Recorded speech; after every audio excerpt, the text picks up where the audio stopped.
Youth കോൺഗ്രസിന്റെ cliff house അക്രമ സമരത്തിൽ പങ്കെടുത്ത പ്രവർത്തകർക്കെതിരെ കേസെടുത്ത് മ്യൂസിയം പോലീസ് 28 പേർക്കെതിരെ വധശ്രമം ഉൾപ്പെടെയുള്ള വകുപ്പുകൾ ചുമത്തിയാണ് കേസെടുത്തത്. പോലീസിനെതിരെ തീപ്പന്തമെറിഞ്ഞ് അപായപ്പെടുത്താൻ ശ്രമിച്ചെന്നാണ് കേസ്. കേസിൽ അറസ്റ്റിലായ 3 യൂത്ത് കോൺഗ്രസ് പ്രവർത്തകരെ റിമാൻഡ് ചെയ്തു. വിവരങ്ങളുമായി സാരംഗ് ചേരുകയാണ്. സാരംഗ്, രാഹുൽ മാങ്കൂട്ടത്തിലും ഷാഫി പറമ്പിലും വി ഡി സതീശനും കേരളത്തിന് മുന്നിൽ നാണം കെട്ട് നിൽക്കുമ്പോഴാണ് കഴിഞ്ഞ ദിവസം യൂത്ത് കോൺഗ്രസ് അക്രമ സമരവുമായി ക്ലിഫ് ഹൗസിന് മുന്നിലേക്ക് എത്തിയത്. പോലീസിനെതിരെ തീപ്പന്തമെറിഞ്ഞത് കേരളം കണ്ടതാണ്. എന്താണ് ഇപ്പോൾ ഈ കേസുമായി ബന്ധപ്പെട്ട വിവരങ്ങൾ? തീർച്ചയായും സിജു പറഞ്ഞതുപോലെ പീഡനക്കേസിൽ ഉൾപ്പെട്ട രാഹുൽ മാങ്കൂട്ടത്തിന് പൂർണ്ണ പിന്തുണയും അതുപോലെ തന്നെ രാഹുൽ മാങ്കൂട്ടത്തിനെ ന്യായീകരിക്കുകയും ചെയ്യുന്ന ഷാഫി പറമ്പിൽ MPയെ കഴിഞ്ഞ ദിവസം ഡിവൈഎഫ്ഐ പ്രവർത്തകർ വടകരയിൽ തടഞ്ഞിരുന്നു. ഇതിനെതിരെ യൂത്ത് കോൺഗ്രസ് ക്ലിഫ് ഹൗസിലേക്ക് ഒരു മാർച്ച് നടത്തിയിരുന്നു. ഈ മാർച്ചിൽ പങ്കെടുത്ത 28ഓളം വരുന്ന പ്രവർത്തകർക്കെതിരെയാണ് നിലവിൽ മ്യൂസിയം പോലീസ് ഇപ്പോൾ കേസെടുത്തിരിക്കുന്നത്.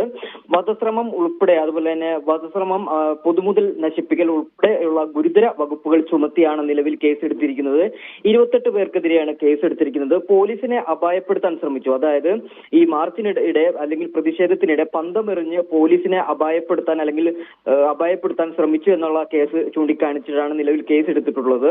അതുപോലെ തന്നെ മഹിളാ കോൺഗ്രസ് നേതാക്കളായ Veena S Nair, Leena, DCC general secretary Sreekala അടക്കം പ്രതികളാണ് ഈ കേസിൽ അറസ്റ്റിലായ 3 യൂത്ത് കോൺഗ്രസ് പ്രവർത്തകരെ റിമാൻഡ് ചെയ്തിട്ടുണ്ട്. അതുപോലെ തന്നെ കണ്ടാലറിയാവുന്ന ഈ പ്രതിഷേധത്തിൽ പങ്കെടുത്ത കണ്ടാലറിയാവുന്ന പ്രവർത്തകർക്കെയും ഇത്തരത്തിൽ കണ്ടെത്തി അറസ്റ്റ് ചെയ്യാനുള്ള ശ്രമത്തിലാണ് പോലീസ് ഉള്ളത്. സിജു, സാരംഗ്, നമ്മൾ കണ്ടതാണ് നേരത്തെ പീഡനവരെ ഈ വീരരെ രക്ഷിക്കാൻ അക്രമമാണ് മാർഗമെന്ന് യൂത്ത് കോൺഗ്രസ് നേരത്തെ തന്നെ പഠിപ്പിച്ചിട്ടുണ്ട്. നിലവിൽ നമ്മൾ ഇന്നലെ കണ്ടതാണ് പോലീസിനെതിരെ വലിയ തരത്തിലുള്ള കടന്നാക്രമണം, തീപ്പന്തം. ഇന്നലെ ഒരു യൂത്ത് കോൺഗ്രസ് നേതാവ് തന്നെ എന്ന് പറയുന്ന തൊട്ട് 20 തീപ്പന്തമല്ലേ എറിഞ്ഞുള്ളൂ എന്ന് ചോദ്യങ്ങൾ ചോദിക്കുന്നതൊക്കെ കേട്ടു. ഏതായാലും 28 പേർക്കെതിരെ മാത്രമേ കേസെടുത്തിട്ടുള്ളൂ. ഇനി കൂടുതൽ പേർക്കെതിരെ കേസെടുക്കാനുള്ള സാധ്യതയുണ്ട്. എന്താണ് പോലീസ് പറയുന്നത്?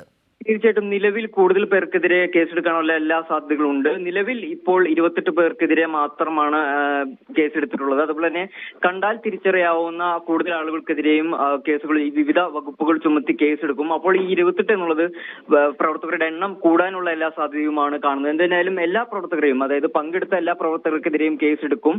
കാരണം അത്തരത്തിലൊരു വലിയ ഭീതി പടർത്തി ഇത്തരത്തിൽ തീപ്പന്തങ്ങൾ പോലീസിന് നേരെ എറിയുക അല്ലെങ്കിൽ ഒരു അപകടാവസ്ഥ സൃഷ്ടിക്കുക എന്നതുൾപ്പെടെയുള്ള ഗുരുതര വകുപ്പുകൾ ചൂണ്ടിക്കാണിച്ചുകൊണ്ടാണ് പോലീസ് ഈ സംഭവവുമായി ബന്ധപ്പെട്ട് അല്ലെങ്കിൽ യൂത്ത് കോൺഗ്രസിന്റെ പ്രതിഷേധവുമായി ബന്ധപ്പെട്ട് കേസെടുത്തിട്ടുള്ളത്. സിജു.